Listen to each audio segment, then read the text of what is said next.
Minsan, hindi natin nakikita o hindi natin alam anong maganda. Lalo na ngayon na medyo matanda na ang mundo. May mga landslide, maraming namamatay. Pero kahit sa ganun, huwag tayong mawawala ng pag-asa. Tayo ay magsikap upang makamtan ang magandang kinabukasan. Alam na natin, ang lahat sa mundong ito ay ginawa ng Panginoon. Walang ginawa ang tao. Mayroong mga mayayabang, mayroong mapagmataas na hindi mo mauunawaan. Matindi ang kapwa mo tao. Siya lang ang sumisira sa iyo. Siya lang rin ang nag-aangat sa iyo. Inaangat ka man ng tao, kapatid, pero hindi ka inaangat ng Diyos. Napakaganda kung ikaw ay ibinaba ng tao pero inaangat ka ng Diyos. Yun nga ang kasabihan na ang swerte minsan pag inangat umaapaw, pag ibaba ka naman wala.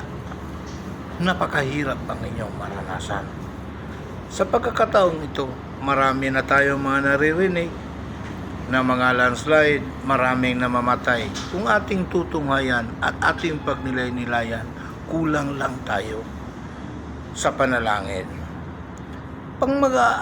Mapagmalibang mo ang sarili mo, napakaganda. Kung ikaw ay may ginagawa habang nag-iisip na hindi mo nga malalaman kung ano ang kalagayan ng mundo, na parang bagyo habang ikaw ay nagdadamo.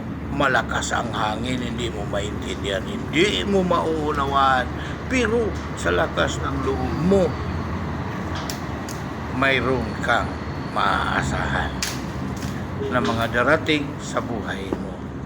Itong pagkakataong ito, kung ating tutunghayan, kung ating pagnilay-nilayan, dito natin makikita ang pagsisikap ng tao na minsan ay hindi niya alam na yung pagsisikap niya ay napupunta sa wala at mayroon ding napupunta sa mayroon. Sa bawat isa sa atin, mayroong hinahangat. Pero kung sarili lang natin na kulang tayo sa tiwala at pananampalataya, useless ang lahat.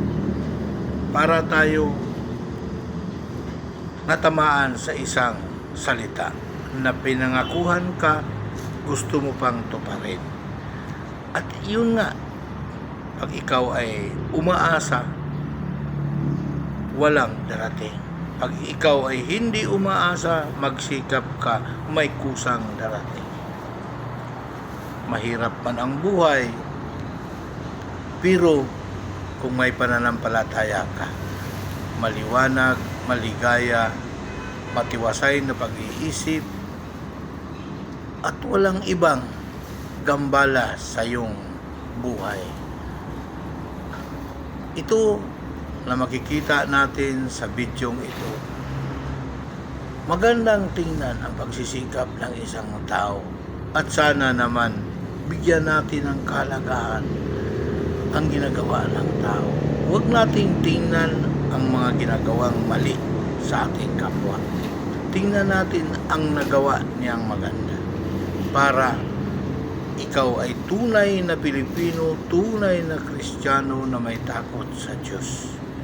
Mahirap yun pag ang binabantayan mo lang ay ang mali sa iyong kasamahan, mali sa iyong mga kaibigan, mali sa iyong pamilya.